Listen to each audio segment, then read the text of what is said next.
particular day, she was instructing the class on Roman attitudes to life and death, describing rather vividly the glorious returns of triumphant generals to the city of Rome. As they paraded into the city, waving to the cheering crowds from their glittering gold chariots, someone wearing a death mask and costume would stand by the general's shoulders, whispering softly into their ears, "Man, remember you will die," so that even at moments of ecstasy they should be aware of their mortality. At this point, Stacey had looked up to her teacher, spellbound by the young woman's words, and saw there at the schoolmistress's shoulder just such a black shade speaking into her ear. She'd clapped her hands and yelped with delight, appreciative of yet another educational stunt. But instead of the consensual rapt applause that usually followed such a performance, she was met with confused glances and sniggers from the rest of her form.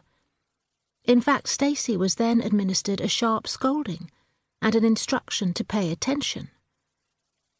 At break time, convinced of a conspiracy, she tackled her best friend, Lizzie. But no, Lizzie had assured her, she'd seen no such spectre. Stacey was getting carried away. The next day, in assembly, there was a disturbing announcement. With red eyes and much agitation, their headmistress sadly informed them that Ms. Topping had walked out of the playground and straight under the wheels of an articulated lorry. Bewildered and confused, Stacey rationalised the apparition. She simply had an overactive imagination. Her mum said it, her dad had said it, and her brother thought she was a fruit. Soon a replacement teacher appeared, and Stacey almost forgot about the incident, until a month later she witnessed the same black shade tailing an elderly neighbour across the high street. 2 days afterwards, Stacey learnt the old lady had died of a heart attack in bed that night.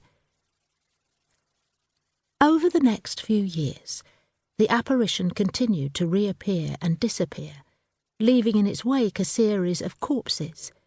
Uncle Jack, missing at sea. The paper boy, car accident. Cousin Nicky, stabbed in a brawl. Her rabbit, Pappy, got by foxes. Bertie the budgerigar, pursued by 7 swans. And many, many more. But she was a practical girl, not prone to hysterics, and soon became accustomed to spotting death about its duties. However, Stacey Winters was also a compassionate soul, and unable to acclimatise to the grief it left behind. So when it came to career options, she thought very carefully. There was no point going into the medical profession. She would only catch death when it was far too late. She needed to be preemptive, preventative. She needed to have an authority about her that would make people listen, and thus she entered the force. It was a bitter lesson. Try as she might, Stacey found she couldn't outsmart death. It was irritating and sometimes put her off her dinner, especially when death was hovering around the chef, and it had done precisely that earlier this year when she'd gone on a blind date at La Fleur restaurant, and that poor bloke had ended up with a particularly nasty exit, on a hook, split open in the cellar.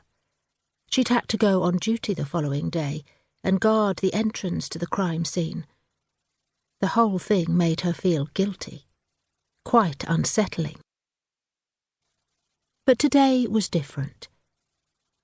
Today was more devastating.